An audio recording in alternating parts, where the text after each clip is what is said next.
Hey everyone, and welcome to the Putty Mod YouTube channel. And this is something completely different. What you're looking at, I believe 90s Alpha Romeo. Anyway, it's not a terribly heavy differential. It's got bearing noise. You can see this is how it would be laid down. One more would be how it would be inside the vehicle, how it sits inside the car. This is the bottom of the differential where you would drain it. So like something like this here to give you an idea what it looks like or how it sets up. There's a little bit of noise in the bearings on this thing, and that's the problem with it. Nobody wanted to touch it. Nobody wanted to do anything. This guy was pretty desperate to try to find somebody that would work on it. And I said, okay, get it up here. If you can get it here, I'll give it a whirl. So this is a new adventure. I built a few rear ends like this. Not an Alfa Romeo rear, but ATVs and things. They're similar setup. You see how the side cover comes off here. There's a bolt, there's a through bolt that goes in through here. This takes off this axle on this side as well. There's a cover plate, an inspection plate on the bottom of it here that comes off, and that's held in, has a gasket and such. So I'm going to go ahead and start taking this thing apart, get it broke down, get everything cleaned, and start the reassembly process here.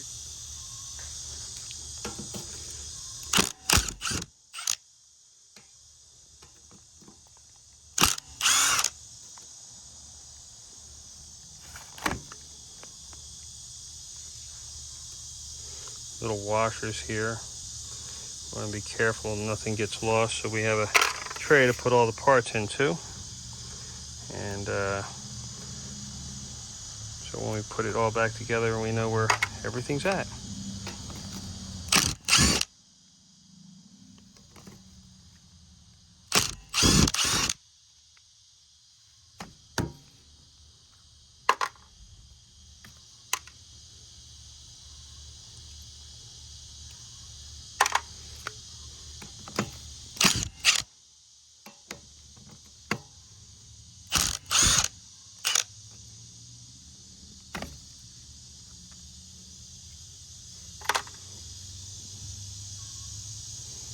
A lot of silicone on this thing.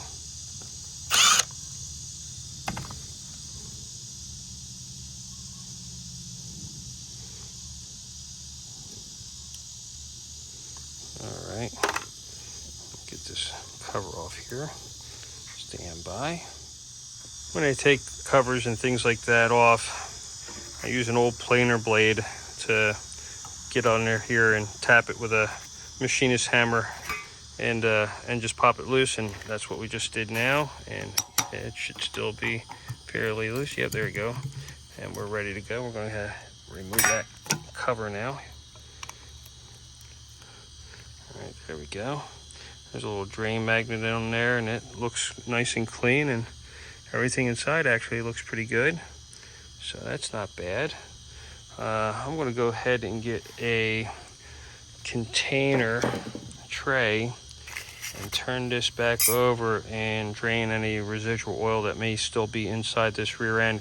It was drained before it was brought to me, but still, there's always going to be some stuff lingering around in here, and we'll try to get what's left of it out right now. All right, well, so much for a drained differential. You see there's quite a bit of gear oil in this thing still, so it wasn't drained very well or much at all. And it stinks like all get out. Ugh, terrible. All right, let me start having some more fun here and getting the rest of this thing apart. All right, we just moved all these tabs out of the way here. These are locking tabs, so these nuts can't back out from vibration and things like that. So we went ahead and backed all these tabs off. It's kind of difficult to see with all the crud on everything, but all that had to be done before we could start removing these fasteners and we can separate this axle. All right, we have the axle separated here. got the differential out, and we have a chunk of gear tooth right here.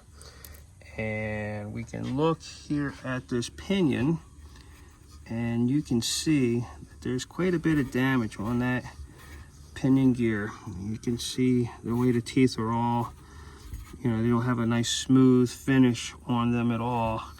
I'm not sure what ratio it is. I'll have to count the teeth and figure that out after that. But I'm going to find out where this chunk of gear tooth came from. It is from the pinion. There it is, right there. Bottom of that pinion's broke off. So, not good. Definitely need a gear set. Oh yeah, look at all the damage on that ring gear. Yeah, these gears are shot. Definitely shot. This job was really supposed to be just a rebearing, and we're opening up a can of worms here. We're looking at replacing a ring and pinion. Oh boy, I don't know if this client's going to be too happy about that one, because really nobody wanted to work on this thing. Finding parts for it were a little bit on the tough side, so I would imagine finding a ring and pinion may be even worse. Stay tuned. I'm going to cut this video here at this point and pick up on it when I have some information to share. Hopefully we'll be able to actually complete the job, and you can see how this thing goes together. All right, stay tuned, guys. Thanks for watching.